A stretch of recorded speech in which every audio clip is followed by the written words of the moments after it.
मेहर में मुबैना तौर नींगरियन समेत 3 ॼणनि जे अॻुवां भंग तलब करण वारी केस जी ॿुधणी थी आहे, जंहिंमें एमपीए आबिद सुंदरानी अदालत में पेश थियो आहे।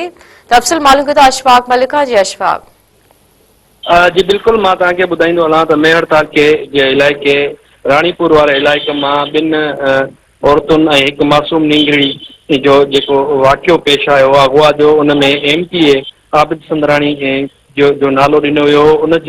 उन एमपी आबिद सुंदरानी पारां दादू जी अदालत में ज़मानत लाइ दरख़्वास्त दाख़िल कराई हुई, जंहिं ते अॼु ॿुधणी थी आहे। एमपीए जेको आहे आबिद सुंदरानी उहो बि पेश थियो आहे ऐं 4th एडिशनल सेशन जज जी अदालत में इहा ॿुधणी थी आहे। 4th एडिशनल सेशन जज एमपीए आबिद सुंदरानी जी 50,000 जे मुचलकन एवज़ जेको आहे सो ज़मानत मंज़ूर करे वरिती आहे ऐं उन वकील जेको आहे सो उनजे मीडिया सां ॻाल्हि ॿोल कई आहे ऐं उनजो इहो चवणु आहे त फ़िरियादी धूर आहे उन इहा तस्लीम कई आहे ॻाल्हि त उन खां इन एमपी आबिद सुंदरानी जो ग़लती सां नालो अची वियो आहे ऐं उन जे एवज़ ई जेको आहे एमपी आबिद सुंदरानी जी ज़मानत मंज़ूर थी आहे। जी अशफाक, मेहरबानी।